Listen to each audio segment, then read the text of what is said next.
Hello, welcome back to the garden. It's been about 2 weeks since I rotavated the garden.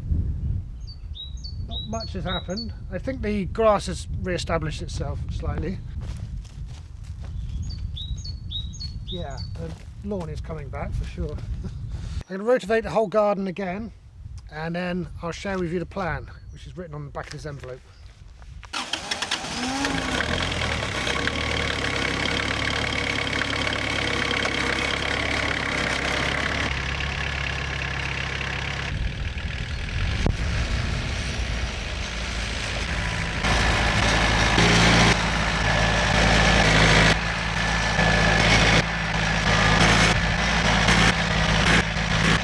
So much nicer turning over the ground with a tractor compared to a rotavator, which is so much nicer than doing it by hand with a spade.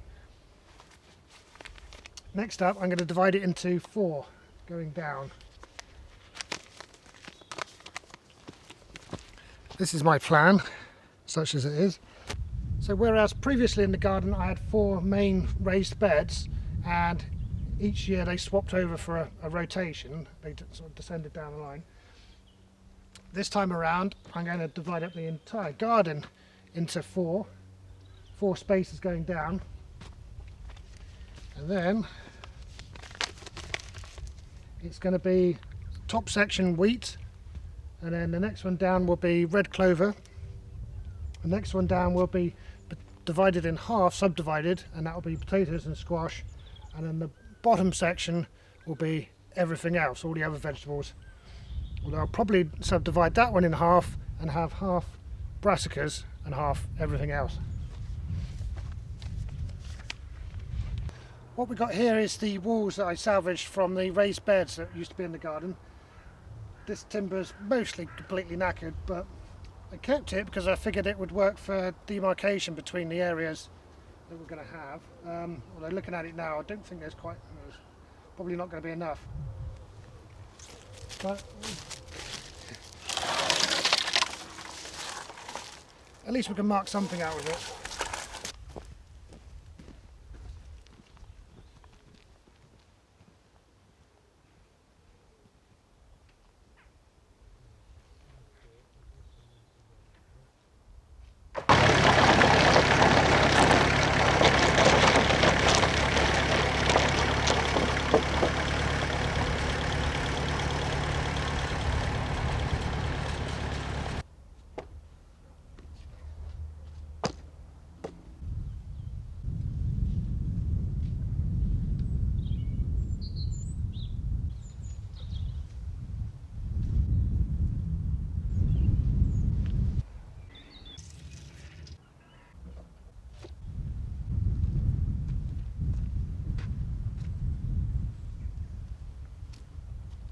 Like I said before, this will be the wheat section.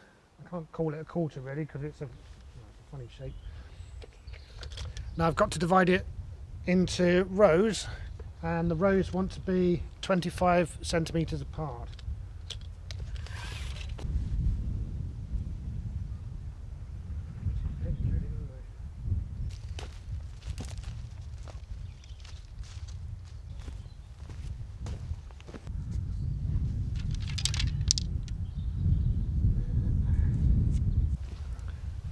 Now, one thing we've established from doing the rotavating is that I'm pretty hopeless at straight lines when it comes to gardening. I'm going to put some string on these, I think that will help. So these are currently double the space, so there's actually going to be an extra row in between each of the sticks here.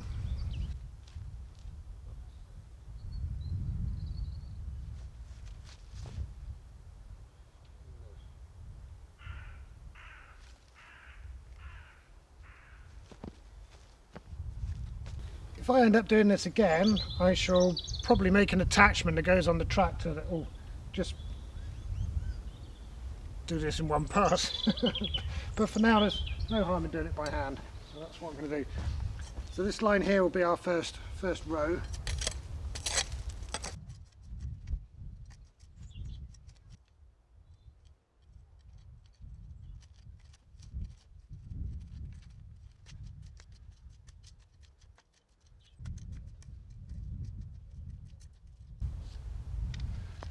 That should be enough of a guide now. I can finish off with freehand, as it were.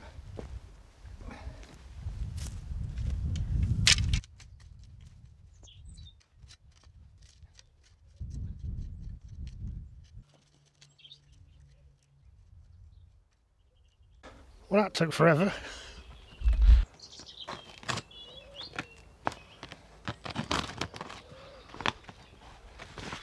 This is what it looks like. Exactly like chicken food, actually, as you'd expect.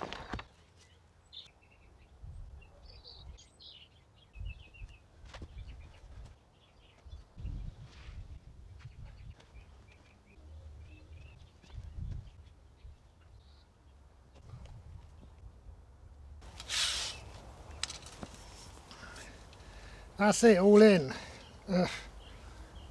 And missing one row, so I didn't quite have enough, which probably means that I've overdone it. But oh well, I'm not going to do anything about it now. So now I need to cover these up.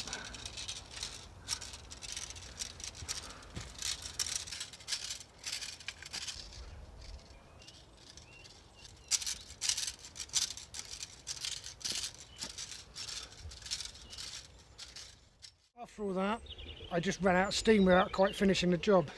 So I'm back out here the following day. I've got to go over the ground again, the wheat, and roller it in. Now I don't have a roller, but I do have an oil drum. So I'm going to fill that, I reckon, half full with water. Do it up, and that might work. While it's filling up, I'm going to plant this lot. This is a bag of red clover, and this is going to go down as a green manure in the next strip down. So this stuff's quite simply just scatter it down and then lightly rake it in. I'll get on with that while that's filling up.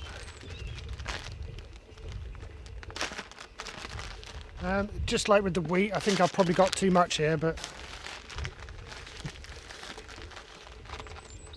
it's in the first year it's about trying to get it to work rather than trying to optimise it. Yeah, it's definitely not optimising it this year.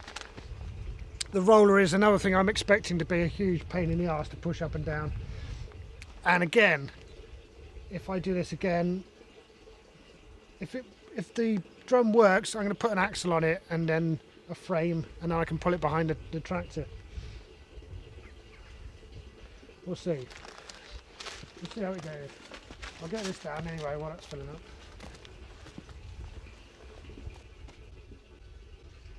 Well, that was easy, wasn't it? That's 250 grams for that strip. And of course there is a lot of ryegrass in there anyway, so that was the grass that was between the raised beds when they were in the garden. Lots of that will sprout up as well, which will also be a decent green manure in itself.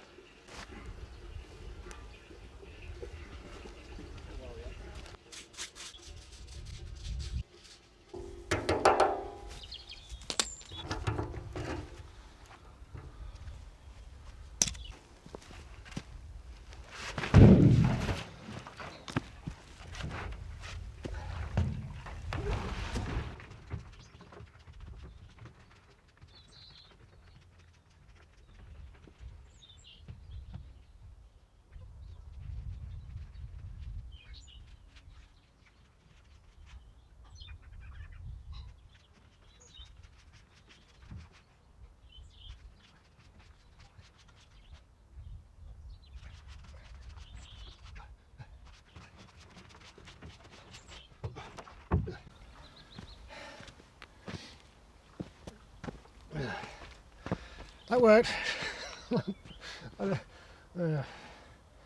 It's definitely another one to put on the list for the tractor though. Going that way was alright. It's slightly uphill coming back.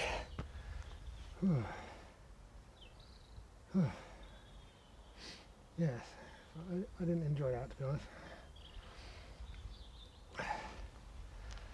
Right, I'm going to catch some breath, then I'm going to roll her in the clover, and that'll be it for now. The next thing I'll do is put, I've got some poultry net, electric poultry net fencing stuff. I'll put that around the whole patch. Because this morning I've already had to chase off a pheasant that was trying to dig up the grain that I just planted. Whew.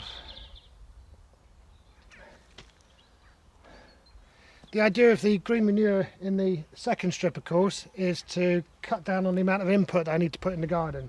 It gives that strip a rest, but also the clover is a nitrogen fixing plant, which, well, the upshot is, hopefully, that the clover and the ryegrass that's in there, that will grow. Before it can seed, I'll cut it down and rotivate it in. It'll help the nutrient level in that strip. And then, as I said before, the plan is each year we move up one strip. But that's enough for now. I think the next thing will be in the polytunnel. I'll get crops on the go in there. But yes, that'll do for now. See you next time. Cheers.